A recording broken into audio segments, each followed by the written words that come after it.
What is going on? It's Alex coming back at you with another video, and today we are doing day 2 of my 3-round mock draft with trades post Vikings trade. If you are new, feel free to like, comment, subscribe. We're going to be going back through and rediscussing the first round because I made 2 modifications to it. So for those of y'all who did watch the first video, we also are going to be talking about that. But you might see we're not on pick 33 anymore. That's because I'm modifying pick 32. I was discussing the L'Jarius Sneed trade, and I've been keeping up to date with it. A lot of sources now were sold that he was already to Indianapolis, or I was saying to Tennessee for that second round pick. Apparently, everything's broken down. It is strongly indicated that he is not going to move. There's no reason to go corner at 32 then. Doesn't really make very much sense. Apparently, the Chiefs, they have the ability to keep Sneed. They're probably going to keep him. So I wanted to change that. Second thing I did, I slightly modified the trade between the Eagles as well as the Broncos. I decided to change it to pick 53 as part of the trade package because I undervalued Hassan Reddick. But still the exact same outcomes. The only thing that has changed is pick 32. So while we are here, I am going to do a quick trade out. So before we go and review the rest of this, I'm going to do a quick trade out because you got Graham Barton here on the board, and I know the Patriots are going to be lurking for a true left tackle. And I think Washington, with the offensive line that they have, I technically have it right here in case you want to quickly pause and look at it. They're going to be in need of a left tackle desperately. Graham Barton is a phenomenal player. He tested just under 33-inch arms, which, we've seen plenty of tackles succeed with just under 33-inch arms. And Graham Barton has that versatility that if Nick Allegretti doesn't work out, if Tyler Biadasz doesn't work out, you have someone who's going to be a bona fide, pretty much almost all-pro potential there. I really love Graham Barton. He's someone who continues sneaking higher in people's mock drafts. It's just good players fall. So when analyzing the trade value for pick number 32, the Commanders obviously would be sending pick 36. It would be a quick little jump. And I think based on the trade chart, which I have a trade value chart right here, I'm going to use mathematical method because I want to be more comfortable with that before I start going back and doing my own gut instinct trades. Yes, it's not a 1-to-1, but it is something that is, relatively reliable. And I think that's worth adding to the mix. And I think you guys appreciate that. Some people don't like the trade value, but it will take pick 78, but it's going to be a pick swap. Kansas City is technically going to get a little bit better out of this deal in terms of the overall pick value, but I don't think the difference between pick 32 and 33 should be 10 points because of that 5th-year contract. So this would essentially net negative 10 points for the Commanders if you're looking at just pure pick value, but you get that 5th-year contract, and you get a starting tackle, and there's only pretty much 2 starting tackles that I think are left. That's not a bad thing. It just means I've taken the majority of them. So I think this is perfectly fine. The Commanders keep their 3rd round pick. This is still really solid value for them. And, technically speaking, this is, Sam Howell allowed this to happen. So the Commanders move up and select Graham Barton. So let's recap the rest of the draft though. So that's going to be the quick change. The Chiefs are not going to get that 2nd round pick from the Titans because it just appears like all hell's broken loose on that trade. So we'll discuss the trades though as well. We have the Chargers trading up to 5, the Chargers trading out of 5 and getting both a first and another first round pick, 11 and 23. They had to give up pick 69, which is still actually massively in the Vikings' favor point wise, but quarterback tax on that. And technically losing out on Malik Neighbors was that. So the Vikings traded up, got their guy, and then I did actually take out the trade for Justin Fields. It just doesn't feel right at the moment to have him factored into the Vegas Raiders. It looks like it's pretty much guaranteed to be the Steelers, but we'll discuss that when that time comes around. It just doesn't really feel like it's something that would happen until draft day. If I'm the Bears, I'd honestly low-key keep both of these guys on my roster until, an injury happens in preseason. God forbid, but it happens. And then teams are going to be kind of desperate for that backup / potential starter. But regardless, we ended up actually retrading up with the Chargers with the Bears. So the Chargers ended up sending pick 105, which is just above what the Bears sent for Keenan Allen. So the Chargers got their guy. The Bears still ended up getting their guy at pick number 11. At pick number 10, we had the Jets trade back with the Packers. They actually ended up getting back their 2nd round pick. And we'll discuss the pick that the Jets got but they essentially got a second and a third. And yes, this is still based off of a mathematical chart. If you guys are really desperate to see it, that is the chart. So there you go. If you want to see the chart I'm using, I am not BSing you when it comes to me actually using that proper value. So we'll keep it right there. And then continuing on, we had the Eagles trade up for Terry and Arnold. This is the trade I just discussed. It was 22-53 and Hassan, and I think I gave 136 back as well as pick 12.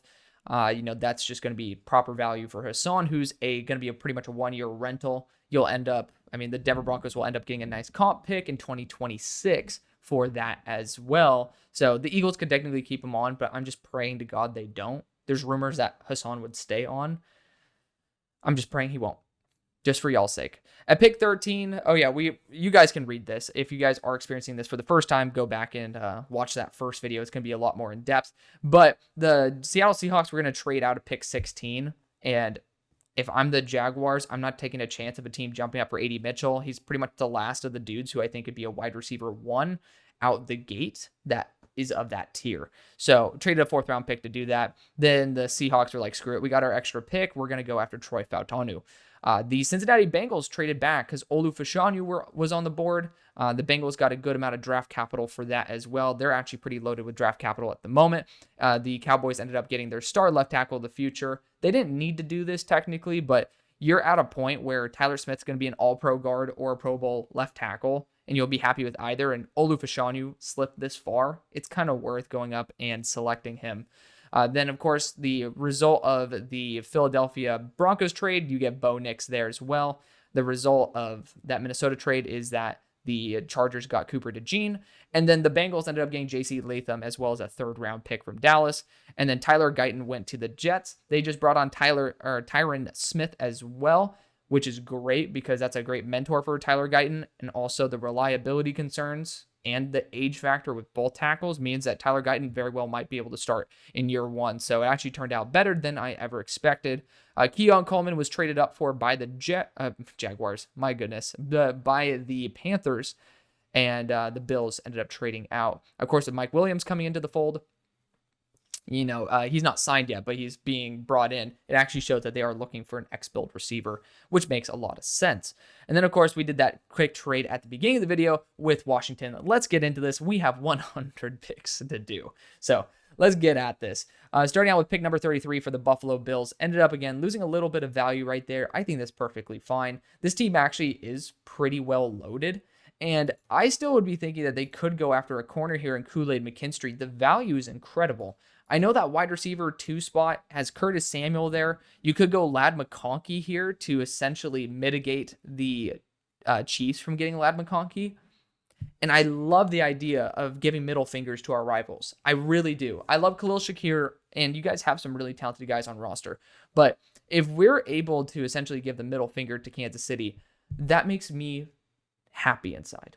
Now, granted, some of my family's in Tyler, Texas, so I have some impartiality to Patrick Mahomes, who grew up there. But I also am an extremely unbiased person. I'm biased to every team when I'm at their spot. I'm not biased to any team when I'm not. Even though people think I'm biased to the Steelers, I love y'all, but I sure as hell am not biased to Pittsburgh. Regardless, at pick 34 for the New England Patriots, technically Kool-Aid McKinstry is not a bad option here. But this team needs an offensive tackle. That left tackle spot, I'm not a fan of it. I'm really not a fan of it. And, the wide receiver core is pretty buns as well. We do have pick 68. This is a good wide receiver class. I know that I'm going to start taking some of these tackles a lot earlier than expected. So it's safe to know in my mind that I'm not going to be within striking range of a tackle at pick 68. Jordan Morgan just came in under 33-inch arms. He was a proven left tackle, came after an ACL tear and still played very, very well. So I think that he's a very solid offensive tackle. He's well worth being in this range as well. I think he is slightly better than Karan Ahmad-Jadjeh. He's in that tier as well. And then you also end up having, Patrick Paul in this range. But, I think he is the most superior left tackle on the board. Patrick Paul, even though, he had his issues of mobility, did prove at the combine that he was more mobile. So I think he boosted his stock as well. Arizona Cardinals sitting here at 35. Defensive interior already addresses Jerzon Johnny Newton. You also address Marvin Harrison Jr., which is great. Now, you got Kool-Aid McKinstry here. You can't pass on that. You can't. This corner core still kind of buns. So we are going to address it with Kool-Aid McKinstry. Big fan of that one for the squad. At pick 36, we're back with the Chiefs. And yeah, we ended up losing out on Ladd McConkey, but our receiver core is like 1,000 deep. Granted, pretty much 1,000 deep for 1 year, because every guy likes to do a 1-year deal for a championship run. I think defensive interior still should be a focus for this team. I really do. Again, wide receiver, left tackle, certainly on the board. Actually, technically speaking, Patrick Paul wouldn't be a bad choice for this team. You look at the tackles they've drafted in the past, and specifically Wanya Morris, he had like around 35.5-inch arms. They do value arm length. Patrick Paul is of that similar build, and he is very, very consistent. I think he's better than Wanya Morris. It would be an upgrade, and when you look at all the other picks that we have, are you going to be able to get an upgrade at left tackle at those picks? No. Are you going to be able to get a versatile defensive interior at those picks? Yes. Are you going to be able to get a good wide receiver at those picks? Most likely. I'm going to take the more guaranteed pick. You could go Karan here and take a chance, but that I want someone who has proven ability. And Patrick Paul, it's a little bit of a reach, but this is also a team that can go after, they could take a bit of a reach for an actual upgrade. And, those little upgrades could lead to big wins, because at the end of the day, it's 1 point that can make the difference between a win and a loss. So technically 2 points, because it'll be a tie. But you guys know, you guys get the drift. Pick 37 for the Los Angeles Chargers. We do not have a 3rd-round pick anymore. Got to remember that. I think since we've already addressed wide receiver with Romo Dunze, we've also already addressed defensive back with Cooper DeJean. I do think that we have some Zach Frazier on the table. Center is not too bueno on the squad. I still think you could go after another receiving weapon. I wouldn't say it's a bad idea. Like if Ladd McConkey were here, I'm pounding the table for it. I also think the linebacker core is not looking too hot. So it is a little bit annoying, but I will say, are you going to be able to get a better center down the board, i.e. a Bo Limmer, maybe? You could look at Tanner Bortolini at worst, Hunter Nourzad, even Drake Nugent as well. Like Cedric Van Pran. I think one of these guys is going to be there later on, because we have some teams that have been signing some centers in there that are going to be, starter capable. I think it's okay to pass on center here if we are going to be pursuing a linebacker. And the linebacker in question right now is between Edgerrin Cooper and Junior Colson. And looking at the teams around us, what teams need linebacker desperately? Not too many. So I actually might orchestrate a trade here, because I don't think Junior Colson's going to be the first linebacker off the board. I might want to get some good draft capital back. And I know a team that very well could get excited about moving up and getting a star linebacker, because they just lost Blake Cashman. And yeah, Houston isn't desperate for it, but they have 2 second-round picks. They might as well make the most of it. You also have Tavondre Sweat, Chris Jenkins on the board. But, to be fair, they do have pick 59, where one of those guys might very well be there. So I'm going to move up with the Houston Texans. Looking at the trade value for this, because I haven't calculated this out yet, the Houston Texans have pick 42, and the Chargers have pick 37. So obviously that would be what's involved with this trade. And, the Texans don't have a ton of draft capital to lose, but let's check it out, right? So pick 42, where is that at? 480 points. And we have pick 37, which is 530. If I'm not mistaken, if my math is not off, that is 50 points. 50 points is pick 122 and higher. He got pick 123. And it's honestly there's not crazy value on the board. I think this is perfectly fine. It allows the Chargers also to have a little bit more capital to move up. Technically speaking, 86 to 110 would be 160 to 82, if I'm not mistaken. Or no, 86 to 74.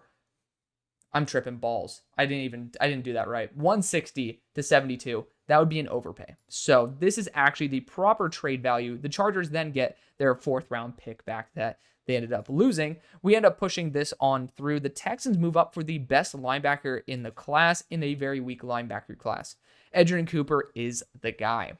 Tennessee Titans, yes, ended up trading last time for a star DB in L'Jarius Sneed, but just doesn't look like that's going to be the option today. I wanted to make sure that this is as realistic as possible, and it just does not look like that is where things are headed. In the first round, we got Joe Alt. Of course we did. It's a great pick. Now, receiver feels like it's been pretty filled out well enough. I still think defensive back is the way to go. And you got some really good DBs here. Really good DBs. And Max Melton, Andrew Phillips, Renardo Green, Kamari Lassiter. I mean, hell, you can toss TJ Tampa's name in there. Ennis Rakestraw. Like, this class is super loaded at corner. This is another position where I would say trade back, get a little bit extra draft capital, and then still get a supremely talented player. Yes, we do still have one linebacker on the board, but we have one starting quality center as well. And, you know, again, I could talk about the Chargers moving up. They're going to go after their guy in Junior Colson. I want to see a team that is pretty desperate for a starting center. It's not many of them. If I'm going to be blunt, there's really not many of them. I was really hoping, well, technically you could just make a 1-pick trade here with the Panthers because the Panthers are looking for that Zach Frazier replacement as well. I think that'd be very smart for both sides because I could totally see a team like the Bengals right now moving up for, you know, defensive interior, even though they did just sign, why am I tripping on the dude's name off the top of my head? But they ended up just signing somebody for $12.5 million a year. That's kind of wild, but it certainly is in the mix for them. I could see the Dolphins get aggressive here as well. They're looking for their center of the future, but I think the smartest thing to do right now, because there are some really good players, defensive interior wise, especially on the board, and there are teams that would be lurking for this pick. Tennessee, you're still going to get your guy, but I just think it's the smartest thing to do a 1-pick trade down. Like, just be fiscally smart. The Panthers as well, you need a center. The thing that you should be prioritizing is blocking as well. And for this pick trade, it's going to be super minute in value. It's literally a 10-point differential. 10-point differential is roughly around pick number 200. And we got pick 189 from that trade with the Bills. And I think that's so smart. Maybe we could end up getting, like, you know, 227 or 242 in return. Makes up for the differential. So that's going to be the trade right there. Tennessee gets some good draft capital. Same thing with Carolina. It's essentially a free pick. And yes, technically, well, the Titans wouldn't have drafted a center there. That doesn't mean that no other team would have traded up. And this gives Tennessee incentive to just stay put, end up getting a little bit extra draft capital and getting their corner. The corner that I think would end up going above all the other ones is Renardo Green. There's like nothing in his game that you could actually point to as a flaw, besides maybe a little bit of shiftiness. Like, I think his change of direction is not the best on planet Earth, but the physicality is there. The instincts are there. I have a top 17 corners video out describing it more in depth, but essentially you get a free pick to get the same guy. At pick number 40 for the Washington Commanders, we have now gone after Graham Barton. We have also gone after a quarterback in Drake Maye. This is a prime opportunity to go after an edge rusher, and you have some great ones on the board. You don't really have a legit starting edge rusher here, and I think Marshawn Kneeland is that player that is going to be drafted higher than everyone expects. He is, by combine drills, more athletic in terms of agility than Chop Robinson. He's 270 pounds, so that's pretty much, this is going to be the DeMarcus Lawrence for Dan Quinn here. And I love him. Darius Robinson would be a great pick as well. Chris Braswell is a little bit underwhelming. Adisa Isaac was surprisingly unathletic. Braylon Trice, don't even get me started. Jonah Ellis is awesome, but significantly smaller than Marshawn Kneeland for a similar profile. Marshawn Kneeland's a guy who I think could slip into the first, so he's going to be the selection here at 40. The New York Jets are back, and they drafted Tyler Guyton in the first round. And there's some good wide receivers here. You got Xavier Leggett here. You got freaking Forrest Gump. I love him. If you guys have not listened to his accent, it is awesome. Like, genuinely awesome. I love it. Xavier Leggett needs to be, that's how he says his name, should be the pick here. I mean, you ended up getting Tyler Guyton and Xavier Leggett. It's worth its weight in gold. I mean, technically it could have taken him there for the Pats, but dude, honestly, straight up, your quarterback's not going to be surviving if he's getting crushed from his blind side as well, especially if it's Jayden Daniels. Not going to be a huge fan of that. But of course, the pick for 42 for the Chargers is going to be Junior Colson. Got that extra 4th round pick as part of that trade back. They don't have anything in linebacker core right now, and this is literally someone who has experience with the DC. It makes sense. And he's the second best, if not the best linebacker in the class. At pick 43 for the Atlanta Falcons. I'm so glad to start getting these linebackers off the board as well, by the way. Like, they need to be. Falcons' needs have been updated as well. They do need a corner too. And this is one hell of a class to get a corner too. I really like Kamari Lassiter to this team. I mean, technically, I have him graded lower than quite a few players on this board. But for this team specifically, you also keep him in the area. He is a super smart, super fluid corner. He is a 4-5 corner. Do not try to look at that stupid 4-6 number and be like, oh my God. Like, Kamari Lassiter, he's built to be a boundary corner for this team. I love it. You can go any of these picks, and I'd be pretty happy with it, to be fair. So, I love the idea. Keep Kamari there in Georgia. Went after our first-round edge rusher in Dallas Turner as well. Kamari is certainly a great pick here in round number 2. He is 46th on my board, so big fan of that. Pick 44 for the Las Vegas Raiders. Again, I just want to clarify, because my Raiders fans who are watching this, they're like, oh, well, we got Justin Fields in the last pick, or in the last time. I decided to opt out of that. It just does not feel like there's any sort of momentum right there from the Raiders, and it looks like momentum for the Steelers picked back up with Kenny being gone. I want to make sure this is most up to date, so that is why there's a modification to it. It doesn't really change what the Raiders draft plans would be anyways. Even though Michael Penix is here, could be a big upgrade. Actually, should be the pick. You do have AOC on roster. You ended up paying Minshew actually a pretty penny to at least compete. But this is a great opportunity to at least test the waters. It's a cheap payment for a really solid quarterback there. Not many teams except the Steelers would probably be in the mood to move up for him at this point either. Technically you could also talk about the Saints getting a little excited for him, but we are going to be going actually after Michael Penix. Again, clarification, Justin Fields not going to the Raiders. At pick 45 for the New Orleans Saints, we actually went after a wide receiver in round 1, which is great. You ended up going after Brian Thomas Jr., keeping him in Louisiana. Now, for this selection, New Orleans is still a very, very solid team. I would caution offensive line, but I also think that you could look at corner, safety especially. I know that some free agents have been trying to be lured out to be able to join up with Honey Badge there. And I'm not a Tyler Nubin guy, not a Javon Bullard guy. I'm a Kalen Bullock guy. And he needs a year of development before he can really be himself. And his value is impeccable. This is excellent value for him at this point. Now, I would say you can go after Jonah Ellis or Darius Robinson here. Completely different builds, but Darius Robinson feels like a New Orleans Saints pick. He's not the fastest guy, but he's super athletic overall, very powerful, and I think the value is just right. I would really love to be able to go a different direction with Bullock, but something is just pointing to Darius Robinson in terms of the value. At pick 46 for the Indianapolis Colts, I really love defensive back for this team, but I think Cam Hart actually might be there at pick 82. This class is super loaded with corners. I am going to pass on corner most likely at this pick unless I find something that's just crazy in value. So something I really want for the Colts is, in addition to the interior offensive line, I'm actually going to do something I've never done, which is bring you guys along with me to check out Indianapolis's roster. By the way, that's how easy it is to change it on our lads. Big shout out to them. But yeah, I don't want Will Fries there, or Will Freeze. To be frank, I think that this is the perfect opportunity for Christian Haynes to join a really, really solid roster. So he's going to be the selection there. We'll go after DB another round. We ended up going after Brock Bowers in round 1. Pick 47, we're back with the Giants. So technically pick 39 was for Brian Burns. That's a pretty good addition. And then we ended up getting Malik Neighbors. Now, Michael Penix Jr. could have been on the board. That would have been kind of crazy, but he is not. One thing this team needs is a corner, desperately. There is going to be a good one there at 70, but man, this team needs help. They need help. You could go interior offensive line with Cooper Beebe to fit out that, that left guard spot, because It's also not looking too hot right now.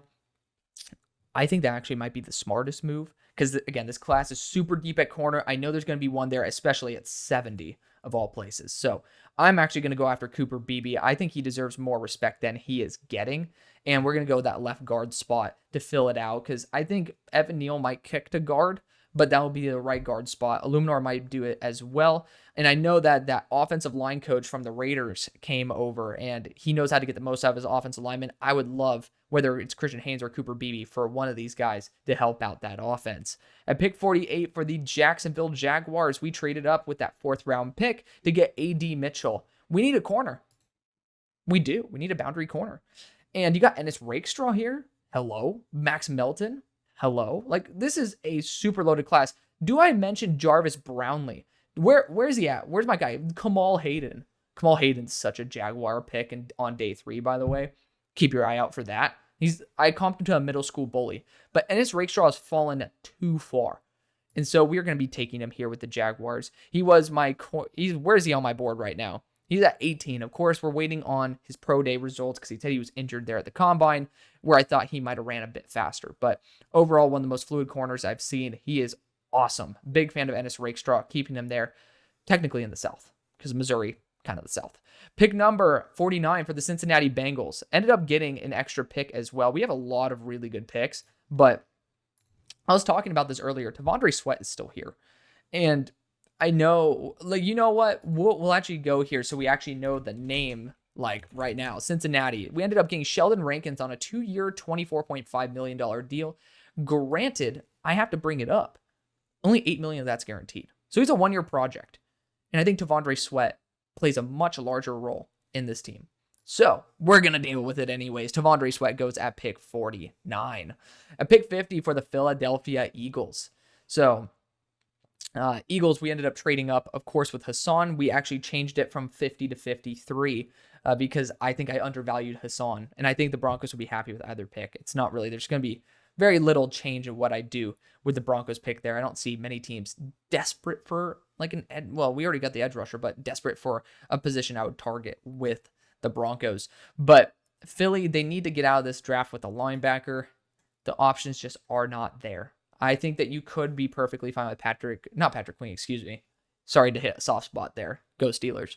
But ending up with Devin White, I actually think that was a solid pickup. I know it doesn't fit the Fangio system, but there's something about a player who's genuinely excited to be a Philadelphia Eagle that I always put my neck out for, and certainly is in that mix. Wide receiver wise, we've seen Xavier Worthy fall too far. The thing is, people are going to say, oh my God, he shouldn't be there at 50. I think he's living on combine hype right now. I'm going to take him, by the way. You need a wide receiver 3, and Xavier Worthy is literally that. It's not Devontae Parker, but this is BPA at this moment as well. The reason why people are so excited about Xavier is because he broke the record. If you genuinely did not think Xavier Worthy could be in the 4.2s, maybe like, okay, if you say he's like, 4.35, then it's like, okay, that's fair. But did you really not think he was fast? That's his game. He's built to be a wide receiver 3, though, for the Eagles. I am a big fan of that one. It's just best player available, and that's exactly what Howie gets. So Terrion Arnold and Xavier Worthy go to the Philadelphia Eagles. At pick 51 for the Pittsburgh Steelers, we wait, we got Amari Mims, and now we can look at some other positions, including wide receiver. And, looking at the options available, I really love the idea of getting a wide receiver at like 84 or 98. I don't love the options here. I just don't. I don't think the value is here for Pittsburgh. I don't at all. We still technically could go corner. You have some really good ones still on the board. You got Max Melton there. You got Andrew Phillips, who I do adore. Jarvis Brownlee, Cam Hart. There's some good players here. But, you also have some quarterbacks. Not going to be taking one at this spot. I think this is a great opportunity to trade back. We ended up losing 2 7th-round picks and a 4th-round pick by trading up to 98 with Kenny's loss. We need to get out of here. We do. And there's some good edge rushers on the board. My highest graded player who has not been taken at the moment, obviously Andrew Phillips, but check out my corners video for that one. The next one that is probably available is Johnny Wilson, which I don't think the Steelers would take at this spot, but I'd be down for it. I'd love it.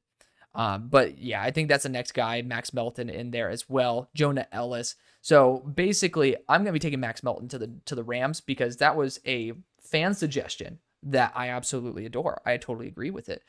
So I'm going to actually have a team move up for another corner, maybe. Maybe it could be for Andrew Phillips. It could be for Max Melton. Could even be for Kyrie Jackson. Or we could see the first running back come off the board because I think it's Trey Benson and then a massive gap. And right now the Cowboys, unfortunately, we've depleted their reinforcements of picks, but they'd be a team that's a prime option for it.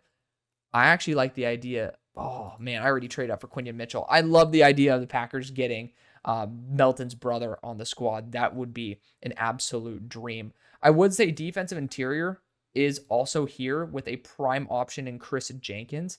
I do think there are some teams that should be at least focusing a little bit on the upgrading of the defensive interior. Unfortunately, the Browns have a super loaded Super Bowl roster, but I am looking right now at the Dolphins. That could certainly be they're relatively depleted at the moment at defensive interior. And same thing with offensive line, but we got Jackson Powers Johnson. And I think this is a smart move. It's a short-range trade as well for Miami. They don't have very much in terms of draft capital, but I don't think the Steelers are trying to really boost too much this year. I'd be actually focusing on these next year picks. And 451 to 55, you're looking at 390 down to 350. That's a 40-point gap. That's roughly worth, a very late second or very late fourth round pick, 132 to be exact.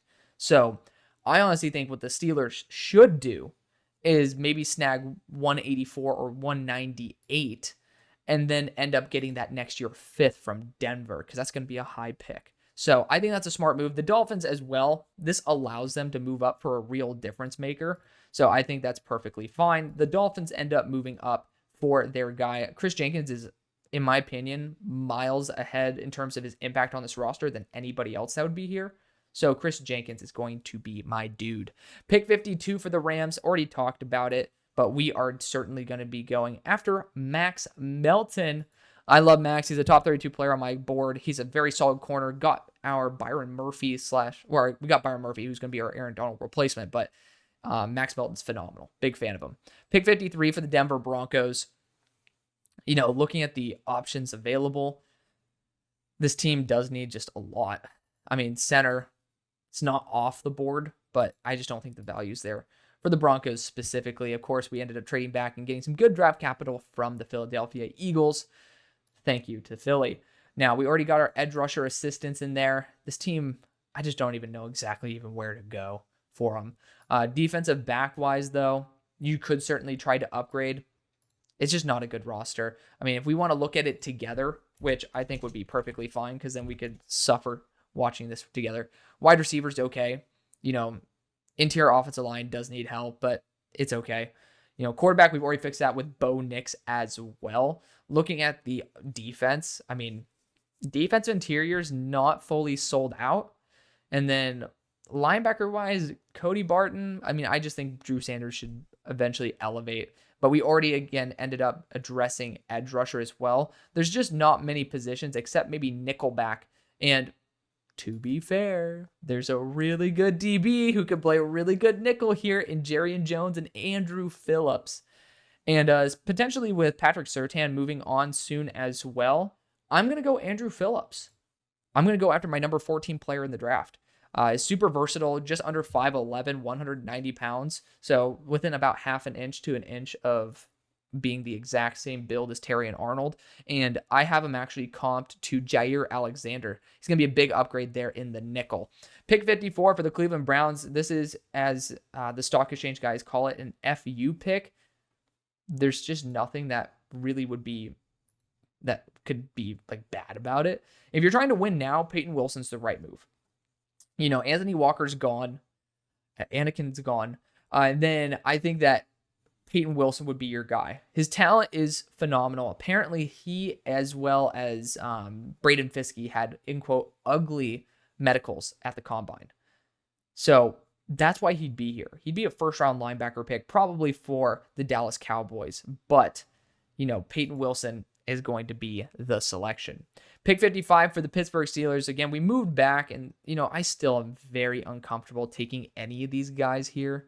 Like, I just don't think there's very many good ones. Like, well, wide receiver-wise, there's good ones, right? If the Steelers stick and pick with Ricky, fine. They stick and pick with Jalen Polk, fine. If they stick and pick with Johnny Wilson, Malachi Corley, Brendan Rice, fine. But I just don't think that we need to press this, especially since we just didn't really gain too much in terms of draft capital this year. Guys who need to go right now, you got some star edge rushers here, and that's a very, very, very valuable position. You got Jonah Ellis, who's really talented too. And, there should be some teams that are looking for that star edge rusher. To be fair, I'm not finding too many except Arizona, and that's too big of a trade range for me to justify that. I am looking at Green Bay. Green Bay ended up moving up for their star corner. They still need a star safety, and they need one pretty badly. And I think Kalen Bullock is an unbelievable complement to what they have there in Xavier McKinney. And beefing up that secondary with Kalen Bullock and Quinton Mitchell, and they also need a linebacker too, but we screwed over every team on planet Earth that needs a linebacker. I think this is a good opportunity because Green Bay still has so many damn picks as well. Like, look at this. This is a team that's Super Bowl ready. I have to say it. They're Super Bowl ready. But looking at the options, it's 55 is 350 points. Green Bay is 320. It's 30 points. That's roughly worth pick 153. And they have 135. And 135 is going to be, where are we at with this one? 135 is going to be 38.5 points. So 8.5 point differential right here. And that could easily be made up with a pick 208 or later. I actually might just end up being nice and, could toss that in right there. Maybe Green Bay overpays a little bit. I don't know. Like, we'll just toss that in. We'll do it. It's like a 2-point differential. But Green Bay ends up moving up for their guy. Top safety on the board. Tyler Nubin could be the good option, but Kalen Bullock is the superior safety on the board. At pick 56 for the Dallas Cowboys, we did end up trading that 3rd-round pick, but we got Olu Fashanu. Hallelujah. Party City, baby. This is where I think you need a bona fide wide receiver too. And technically, yes, I've been moving back with the Steelers, but that's because I don't see any of these wide receivers being true Steelers. You got Jalen Tolbert, who could start. That's good. That's good. But, I'm looking at Brendan Rice here. I'm looking at Ricky Pearsall here, and Troy Franklin technically as well. But Ricky Pearsall, to me, has the best potential on the Cowboys specifically. Now, we also need to look at the running back core because I don't trust it. Even though I think Deuce Vaughn should be an every down starter, I just don't think they trust it, right? Linebacker needs help as well. We just don't have, there's nothing in this class, and you just got to spray and pray. Also, to be fair, you got Eric Kendricks there. I'm underselling him. Eric Kendricks, Marvin Overshown, Damone Clark. I really trust that group. Not that much, but we're going to go Ricky Pearsall because he should be a 2nd-round pick. And I think he works on the Cowboys far better than on the Steelers. He doesn't feel like an Arthur Smith type of receiver. So we're going to go Ricky Pearsall here. I love his overall addition to this offense because he brings a good element of speed, explosiveness, and he's one hell of a hard worker. Just a guy who is a little bit less known, but is great value for pick 56. Pick 57 for the Buccaneers. I think y'all signed Sua Opeta yesterday, so that guard spot secured. Center, well, technically Sua can play center as well. One of those interior offensive line spots still up in the air. Now, we already addressed edge. Other positions you could address, linebacker as well. Again, this class. Booty cheeks. Like, I got Curtis Jacobs as my next best guy, as well as Def 1 Olu Fosho. Like, these guys would be technically round 3 dudes. Like, in most classes, round 3 minimum. Maybe round 4. But I think interior offensive line still certainly is on the table for them. It just seems like a little bit of a reach. And, this is a prime opportunity for a lot of teams to still be able to upgrade at edge rusher. You got Chris Braswell here. And this is where I could see the Bills, who just traded back, moving up to select a top tier edge talent in Jonah Ellis or Chris Braswell. You have Von Miller, but, we all know Von's kind of at the end of his career. Edge rusher wise, they are hurting. Defensive interior wise as well. They're kind of hurting as well. But, defense interior wise, I'm not seeing anything except Ruko Roro that really gets me going. And I don't think he has the physical profile, unless you want to have an Ed Oliver 2.0, that they're going to be exactly looking for. So The Bills are going to make a small trade up with the Buccaneers as well. It's, again, super short range trade. This is a 30-point differential, which I literally just said is about pick 153. They have pick 160. I don't think there's going to be a ton of bidders here, and I don't think the Tampa Bay Buccaneers are going to be too picky. So Buffalo trades up, and they end up getting their guy in actually Jonah Ellis. Jonah Ellis is a star edge rusher. He's a top 32 guy on my board. It's just worth taking the risk at this point because the Buccaneers already got their edge. Pick number 58 for the Pittsburgh Steelers. Now is where I might just press the ante. I honestly might just go wide receiver, or I might just go center at this point, though. This is where I start feeling a little bit more comfortable with the centers, and I could go Cedric Van Pran here. I could go Bo Limmer. Do we just do it for the storyline? Or do we go corner and just add another corner to the list? Because Jerry Jones would be a baller nickel. If we can end up re-signing Pat P, I'd prefer that at nickel for the time being, or slash slot corner. Mikey Sainer still would be a beast as well, but I prefer zone ability, and I think Jerry Jones would be a little bit more up my alley on that. I think those would be great options. I'm going to go center, and I'm going to be a sucker. We're going to trade back twice and end up getting Cedric Van Pran here, reaching a little bit for sure, but at the same time, I am still seeing multiple teams that need interior offensive line in the next few picks. This is where I feel comfortable. Now you have that chemistry, Mims, Van Pran, and Broderick Jones. Pick number 59 for the Houston Texans, traded up for Edgerrin Cooper. Whoa, ridiculous. They need defensive interior value because they ended up trading their guy away. And Ruka is great value here. Again, Braden Fiske had those medical concerns. Ruka is a very talented defensive interior, just a little bit undersized, but he ends up landing at 47th on my big board. At pick 60 for the Tampa Bay Buccaneers, we've now traded back enough to where I could just go BPA if I want to here.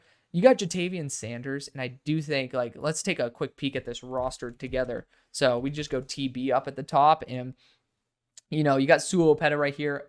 I actually like Hainsey. I know that people are going to get mad at that, but I really like Hainsey. Wide receiver core looks pretty loaded out.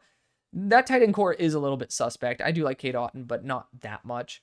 We could be looking for an upgrade right there. We already got an addition at edge rusher. Linebacker is not good enough. We could look at one of those corners, though, because Christian Izien, I know he's actually not a bad player at all, but that does seem like an area where we could certainly upgrade with a Jerry Jones, and I think that's where I'm starting to feel a bit more comfortable. Let's go after Jerry Jones here. Mike Sanders still's a beast, but Jerry Jones is someone who I love. You keep him in the state as well. One of those dudes who everybody just loves, but because of the positional value, even though it's hard to find a good nickel, he's fallen. Pick 61 for Detroit. Ended up going after Chop Robinson. Yeah, with, Davenport coming to the squad, maybe not the best, value move, but I think it's certainly worth it because you get to develop him under Davenport for a year, or if Davenport gets hurt again, then it's a good move. Looking at the longer-term options, you still could go corner, but the offensive line, the O-line needs help. And I really love Bo Limmer. I love Bo. And I think we need to go after Bo. Go for Bo. He had 39 bench press reps as well. He's played right guard and center at a very high level. And with the threat of potentially losing Ragnow to injuries as well, you do have a succession plan in place. I think this would be a very smart move. Also, Bo has been on my board for quite a while now. So, I really want to show love where I can. At pick number 62 for the Baltimore Ravens, we went after a right/left tackle, but would probably play right tackle until Ronnie Stanley gets hurt. In Kingsley Suamataia, wide receiver is the move here. And, there's a lot of really solid options. I think that Troy Franklin will end up going here. I don't know how much I would be a huge fan of this pick, but, they do need wide receiver help. I don't really want Nelson Aguilar being my guy. This is good value for the player that you watch on the field, but after that gauntlet drill, I severely have I have a straight hard bias against Troy Franklin. I don't know if I'd ever draft him, but the talent is awesome. It really is. You look on the field, apart from the hands, he's a really good route runner, good separator, good speed, actually a good blocker as well. And then just something happened over the offseason. But keep your eye out for that. I do think he ends up being valued with that size at 176, but 6'2", 6'3", that, it fits what Odell Beckham Jr. is leaving in his vacancy. Old Odell Beckham Jr. Don't get it twisted. Pick 63 for the Niners. Ended up going after Nate Wiggins in round 1 because, of course, they end up getting the stud faller to them. Looking at the options available here, I wouldn't be surprised if they end up going after offensive tackle with Karan Ahmedjadjeh here. He's a phenomenal left tackle who has a lot to learn, and he is a big upgrade over whatever would happen after Williams retires. So, you're getting your contingency plan here. Also, you're like, it's just giving a middle finger to other teams that would be looking for a nice developmental tackle. Kansas City traded back and ended up getting their left tackle of the future in Patrick Paul. I know it's going to ruffle some feathers, but I'm willing to ruffle some feathers for the pursuit of truth. I'm going to be looking at defensive interior at this spot. Not many good options here, just to be honest. Again, you could go Braden Fiske here, but like, medicals scare the shit out of me, and he doesn't pop up on tape the way that some of these other guys do. I will be willing to go wide receiver at this point, though. This is where you're going to get your developmental guy. You could actually go tight end, though. I mean, I don't think that'd be a bad idea to go after a tight end at this point. And if you do look at Kansas City's roster here, because let me know if you like me adding this in. Maybe you want it a little bit bigger. That's what she said. And like, there you go. It makes it a little bit better. But like, dude, you got Irv Smith that just came in. Oh, like, that's not going to scare the shit out of me. Noah Gray, Irv Smith, I'm not a huge fan of it. I'm actually going to go and opt for, because I'm looking at this defense interior group. I'm actually quite fine with it. Like, I actually might be looking at edge rusher first over a defensive interior. So I'm actually going to say bye-bye to this and hello to Theo Johnson, because this guy has ridiculous potential. He actually looks really good after the catch as well. Of course, you look at that through the lens of he's a 10 on the tight end scale for RAS. But Theo Johnson's an awesome player, and he will be going very, very soon in these next picks. So I love it because he gets to learn from Travis Kelce, who is an after-the-catch god. And Theo really can elevate the Chiefs when Travis Kelce leaves, unlike any of those other tight end options, because he is a great build, a great 40, like great vert. Like, this dude is an athletic freak. Best RAS score of all time, or maybe second best. Pick number 65 for the Carolina Panthers, though. We have successfully gotten Keon Coleman as well as Zach Frazier. This is a killer draft for y'all. And edge rusher, you still might be bringing Jadeveon Clowney, bringing him back to the Carolinas where he ended up dominating in college. I do think tight end technically could be still on the market. You still could go wide receiver here. Hell, just go Johnny Wilson. Can you imagine that? Johnny Wilson, Keon Coleman pairing them back up. And then you also have Deontay Johnson. Absolutely ludicrous. Now, I do kind of want to look really quickly at Carolina's depth chart because it's worth talking about. And, we upgrade over Austin Corbett. I think that's great. I mean, it gives us a really solid option in the long run as well. But looking at the pass rushers, because I do know I'm perfectly fine with these guys potentially starting. I really am. Defensive interior wise, I think you're perfectly fine as well. I really wanted to look at these corners, and Dane Jackson being brought in is fine.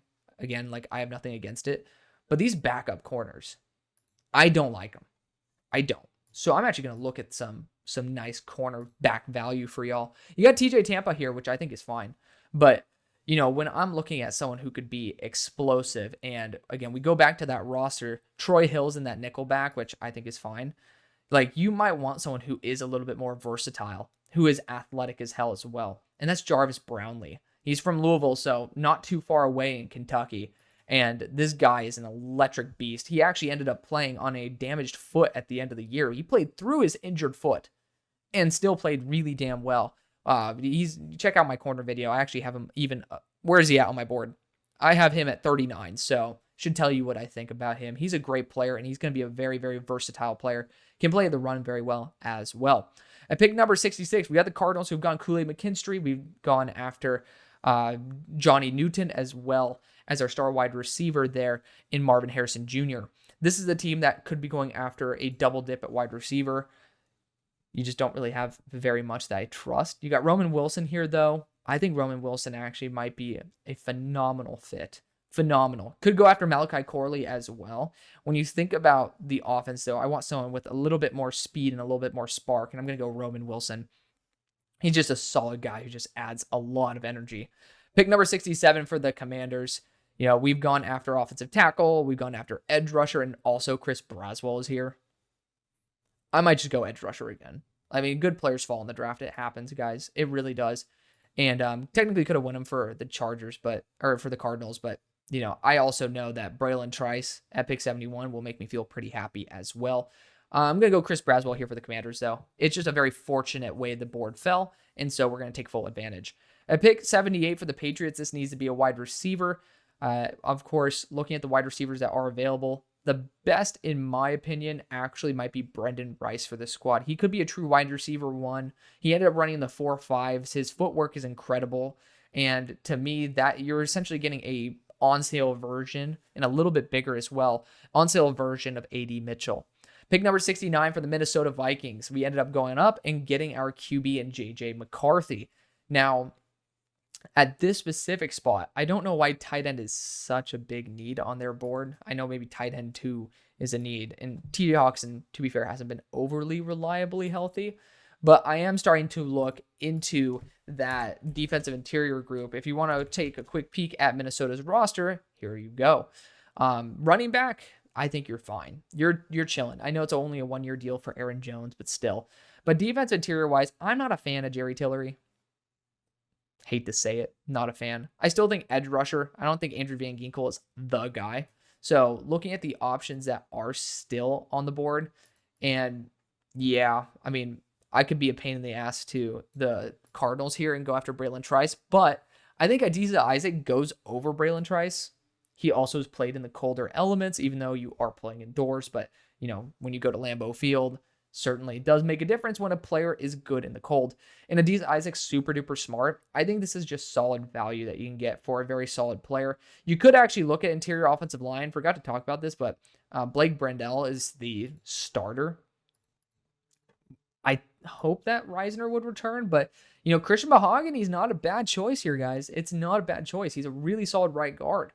You know what? Let's change things up. I haven't drafted a guard we haven't drafted guard for him for a hot minute, so I know he'll end up switching back to left, but I trust guards to be more versatile in position than any other offensive lineman position. Pick 70 for the New York Giants.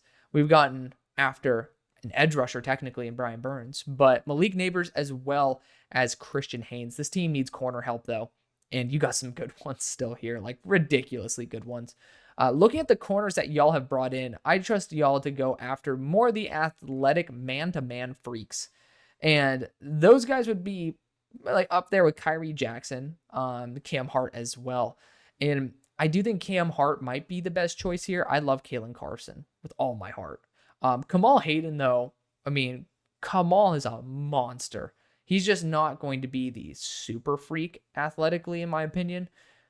That might be worth it. I love Kamal Hayden, and he is, like, if y'all see right here, Kamal Hayden, where's he at? Number 45 on my board? Yeah, he's number 45. We're going to go for my number 45 player. Kamal Hayden is a bully. He's just very powerful, very strong. He's the second strongest corner in terms of press in this class, not named Cooper DeJean. Like, just somebody who's going to be an enforcer and needs to set the tone. Pick 71 for the Cardinals. I already telegraphed what I was going to do with this pick. It's Isaac or Braylon Trice. So if you're really bummed out about Braylon Trice, go Adisa Isaac. But this team does need some extra edge rush help. You got Roman Wilson here. Checking exactly what we did with this other pick because we got Kool-Aid McKinstry. Okay, good. We're going to go Braylon Trice. Formerly a top 5 player on my board. Really ruffled my feathers when he dropped 30 pounds and still was unathletic. But, I mean, 80 pressures is 80 pressures. You can't get that if you're a bum. He's certainly going to stick to a roster, and this team does need some extra help in that edge rushing core, whether he's 245 or 275. Pick 72, we're back with the New York Jets, who also have another pick at 91. We ended up going after Xavier Leggett as well as Tyler Guyton. Now, I don't think the Jets need very much more, but this could be an opportunity to get a developmental offensive tackle like Blake Fisher.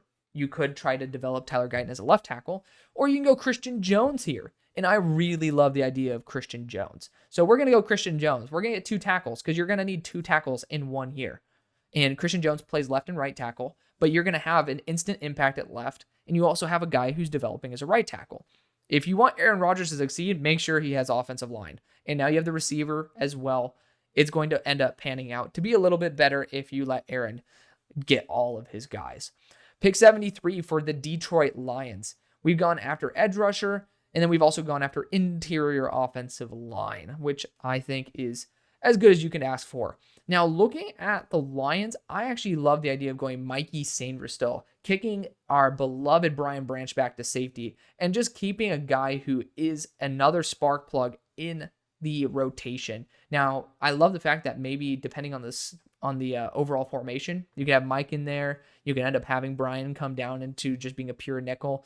But that flexibility is worth it, in my opinion. So Mikey Sainristil is going to be the choice.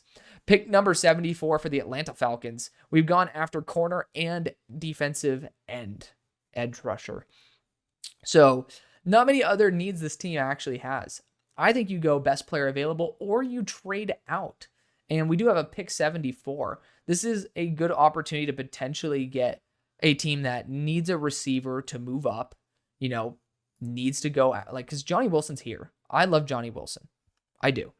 And I think the Steelers should now be a little bit more aggressive now that we have some draft capital on going and getting our guy. We have our interior offensive line and our whole entire offensive line filled out. We have our secondary pretty much filled out as well.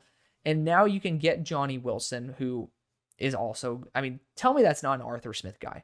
But you can also get Malachi Corley. You can get Jayden Polk. There's a lot of good wide receivers. And,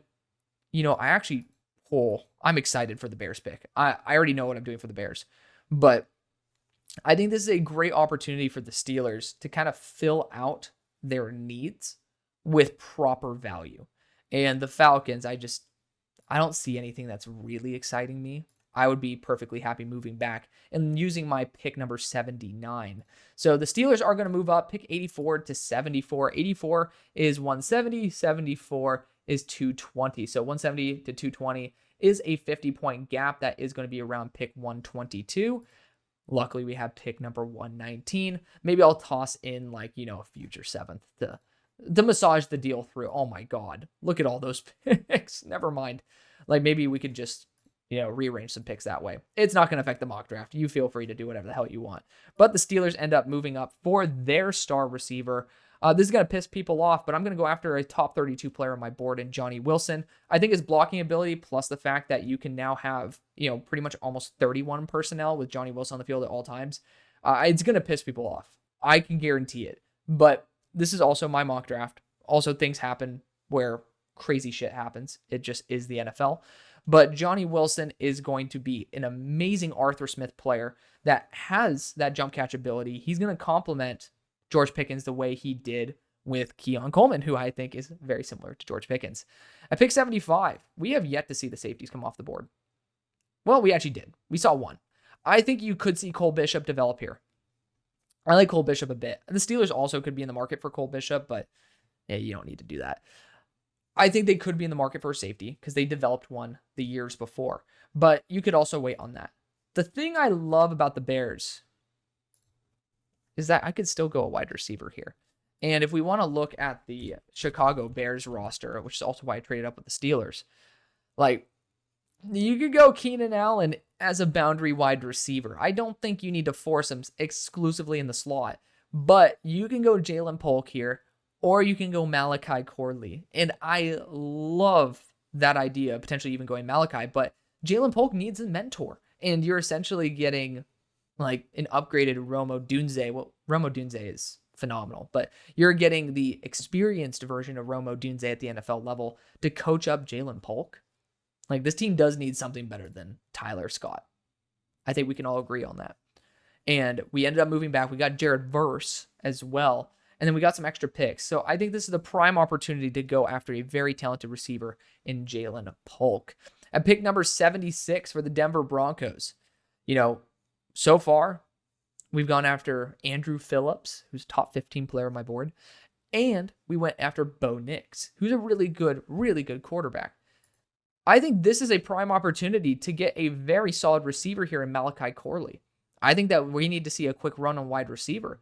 And Malachi Corley, after the departure of Jerry Jeudy, could certainly bring some after the catch ability. Not the route running, but after the catch. So I like that balance that the receiving core has. Tim Patrick, when healthy, is solid.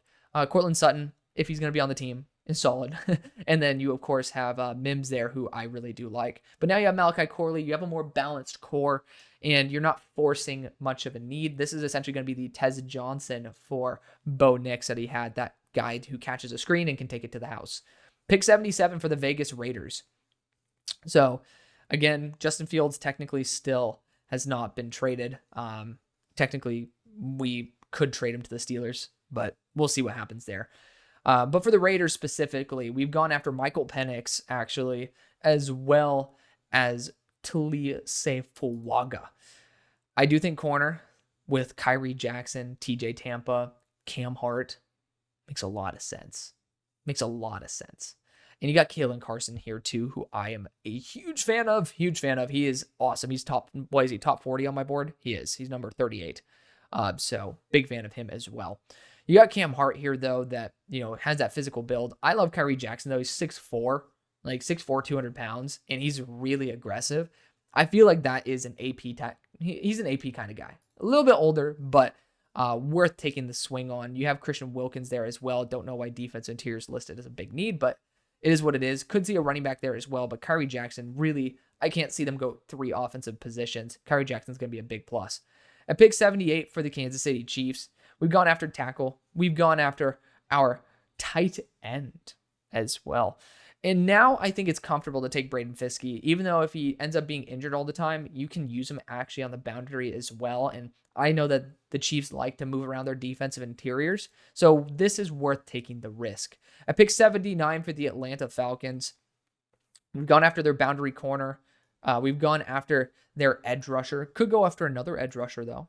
I don't think it's out of the realm to go after Adiza Isaac here. But, other positions they could target. I do know they're trying to potentially get a future at right tackle over McGarry. I've seen a lot of videos on it. I haven't studied it enough myself.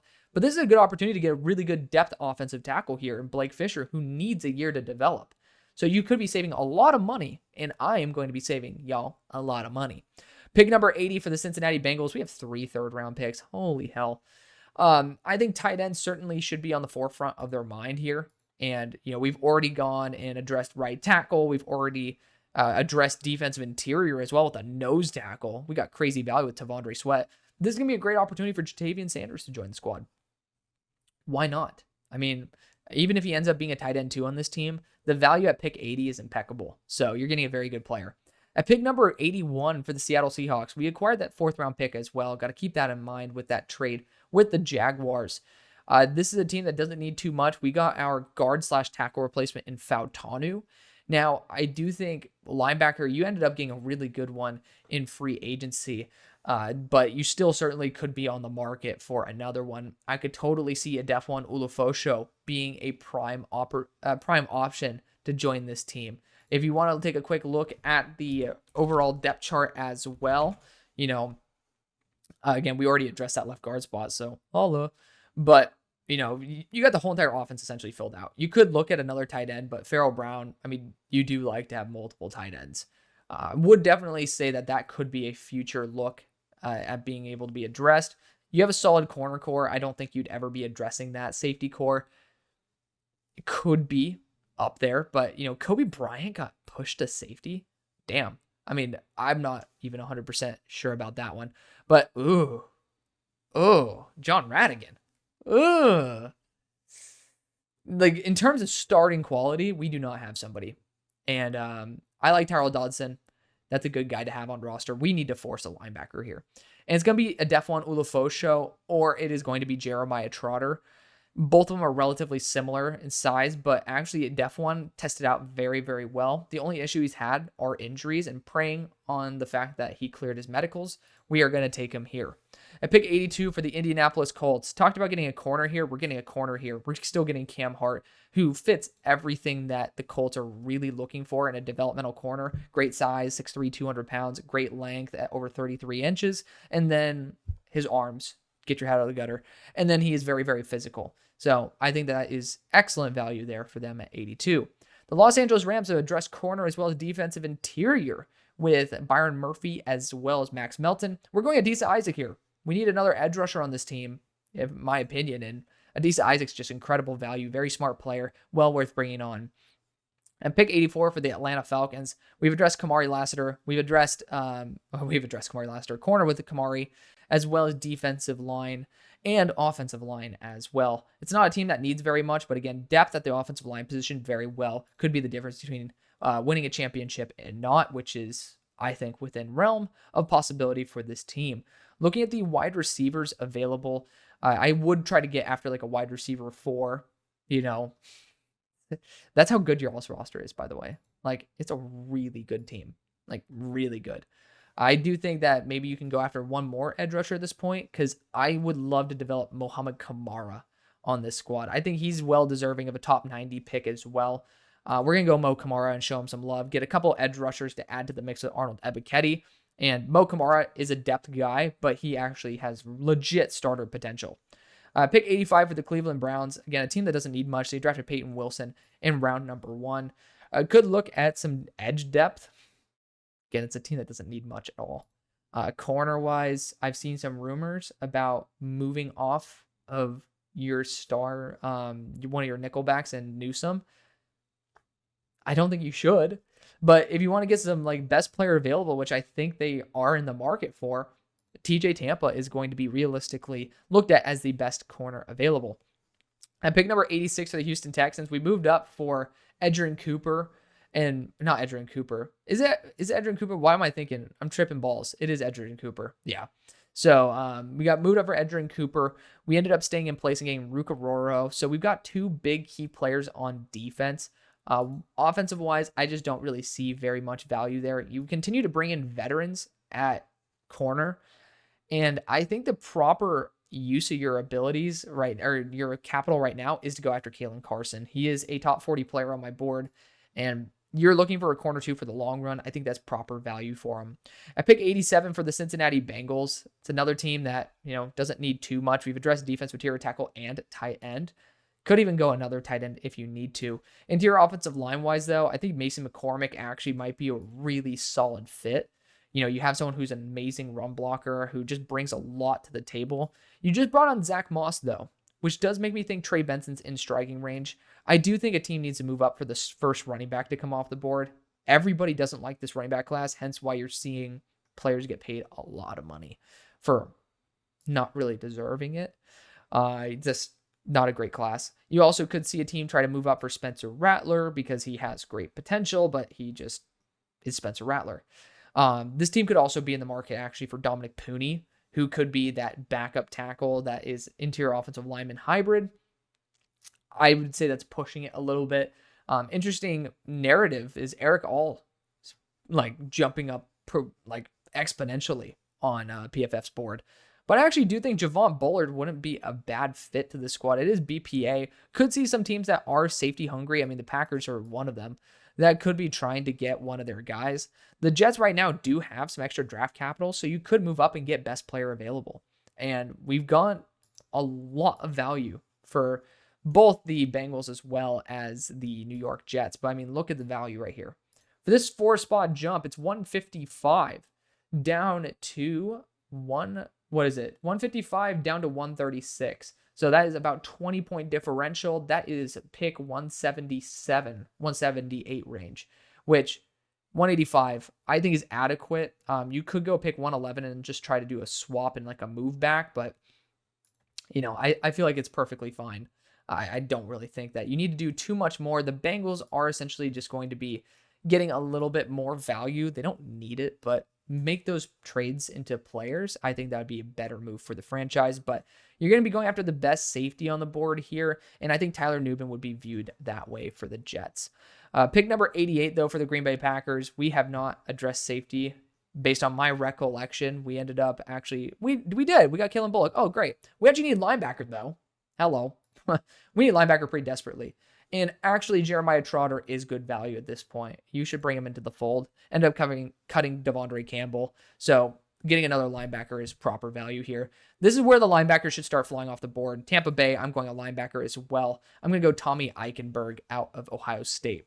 At pick 90 for the Cardinals, we got an edge rusher. We got defensive interior. We've gone corner. We've gotten wide receiver as well.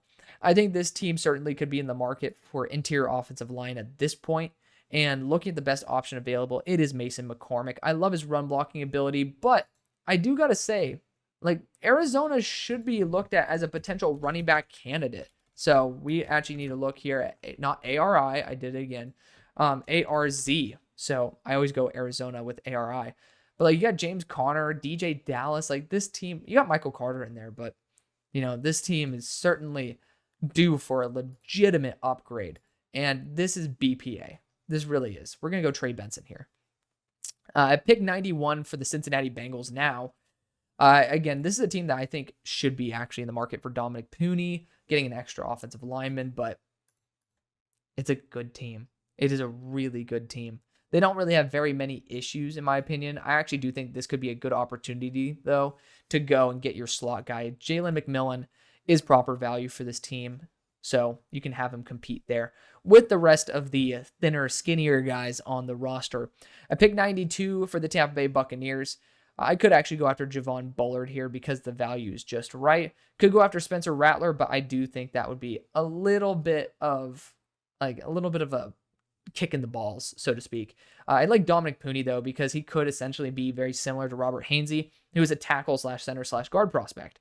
And y'all definitely want an upgrade there. I think it's perfectly reasonable to go after him here at 92. At pick 93 for the Baltimore Ravens, we went after wide receiver, we went after offensive line. This team does need corner depth as well, and there's some very good ones on the board. I love Dwight McGlothern. He has a ton of potential. He's a great off-man corner as well, good physicality. It's worth taking at 93.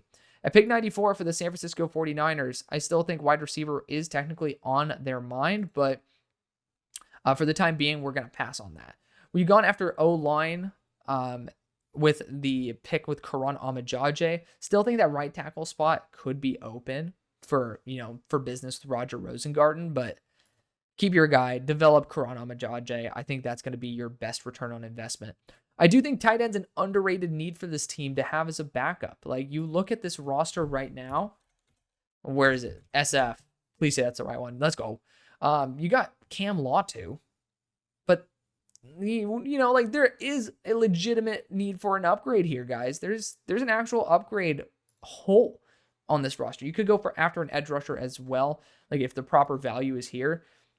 I just don't see it except for Xavier Thomas, but he's a little bit on the lighter side compared to what you guys go after. So for me, I am going to go after a tight end here because I actually think Ben Sinnott with his after the catch ability is really, really good for a fit. And he's a good blocker as well. Pick 95 for the Commanders. I actually would have loved Ben Sinnott to the squad. They also need a tight end. Unfortunately, you got Dallin Holker here, but this is starting to press the need a little bit too much because I do think there's a little bit of a drop-off. You got Jaheim Bell here. Jaheim Bell wouldn't be a bad choice, but I want a true, an actual tight end for the squad. We've gone after 2 edge rushers because best player available. This is where I actually think they could go after Roger Rosengarten. Ended up trading up for a star tackle/guard prospect in, Graham Barton. This is going to be good value for a right tackle in Roger Rosengarten. At pick 96 for the Jacksonville Jaguars, could get Javon Bullard here. We've already addressed defensive back as well. With our second round pick, we got Ennis Rakestraw. And Javon Bullard would be that pure safety/slot role. I do like the explosiveness that you get from it, but at the same time, you could be looking in other realms for proper value elsewhere. I love Mason McCormick to this team, but he would be a bona fide backup. So I think I might be pushing myself a little bit away from that. I'm going to go BPA and actually go after Javon Bullard. At pick 97 for the Cincinnati Bengals, I actually do think that we should get Cole Bishop off the board ASAP. And I know the Steelers would be my next team to take him. So curious to see if we might be able to fleece the Steelers with a potential move up for a team that is looking for a strong safety. And quickly looking, Seattle Seahawks actually would love him. But the Buffalo Bills, who have Carolina's pick, are a perfect opportunity to be able to bring Cole Bishop in. And 97 to 101, you're essentially saying, I'm going to arm my competitor, but screw over my in-division rival. It is a 112 to 96 jump, which is, based on quick maths there, it's 16 points. And 16 is about pick 189, which of course we traded away. So I actually will do 163 and then end up sending a couple of these later picks back to Buffalo because they're literally negligible points wise, but also Cincinnati doesn't need that many. But essentially Buffalo ends up moving up, and Seattle, or the Cincinnati Bengals, end up getting a lot better value. They go Cole Bishop to be at future safety, screwing over my Steelers. Oh, wow. I'm not a huge Steelers apologist or whatever the hell you want to call it. I'm going to be going quarterback here. This is where Spencer Rattler might be able to come off the board. He's a future guy for the Steelers at this point. We've gone for Johnny Wilson. Spencer Rattler actually fits the Arthur Smith system very well for mobility. So you got Johnny Wilson on the squad. You got Cedric Van Pran. You also have Amarius Mims. Like, we have addressed the majority of the issues on the squad. You go after Spencer Rattler at this point and get a potential true starting quarterback to rest for a year behind someone who actually is a really solid role model. Pick number 99 for the Rams. We've gone after edge rusher, defensive interior, as well as corner. I think this might be a good opportunity to test out something on the offense. And actually, Michael Pratt wouldn't be a bad choice, but I do know that the Rams brought Jimmy G in. It's going to be weird to have him as a QB3 starting out. And, I think Pratt should be a second round pick or a third round pick, but, sometimes when you're a fringe third, you can slip. Looking at other positions, I certainly believe offensive tackle. I'm going to move out of here with the Rams. I don't like the options. And you still have some really good running backs on the board. I think Marshawn Lloyd should be a high value target. And I'm trying to see, how far are the Dallas Cowboys out from this spot? Oh, where are they? Oh my God. Dallas, you savages. Dallas was my dream target for this trade, but looking at a team that could use that running back upgrade, I just talked about the Arizona Cardinals moving up or getting Trey Benson, but there's some other teams in here that I think, like the New York Giants, certainly could be looking for that difference maker at running back. Technically, you could talk about the Chargers as well. And with the Chargers having so many picks, maybe not a bad idea because we ended up trading back with 123 as well. The Chargers certainly do need some extra help in that running game. I don't like what they have there at all. So quickly, LAC. Like, you have Gus Edwards. We're moving up. We're getting aggressive here. So 99 to 110, 104 to 74. So 30-point difference. That's going to be roughly around that 150 range. And we'll go 140 and end up getting some picks back from the Rams, like pick number 209. Chargers move up and end up selecting a guy to stay with the squad in Blake Corum. He might have been there at that other pick, but you might as well select the guy who is going to be very familiar with the system. And at pick number 100, we have the Washington Commanders, and this might just be BPA. We've pretty much addressed the majority of the issues for this team. Like, there's not much more that you really need to focus on, but I do actually like some of the corners here, and I want to give a couple of them a shout out. Miles Harden, someone who I adore. He just has had injury issues, but you do look at guys like Chris Abrams-Drain, and I think even though it's going to be limiting on the size for this roster, he is well deserving of a day 2 pick. So take him on that squad, have him develop in. He's actually heavier than, your starting corner anyways, but that is going to be the video. It was one hell of a fun process, but thank you so much for watching. I love y'all. See you on the far side. Peace.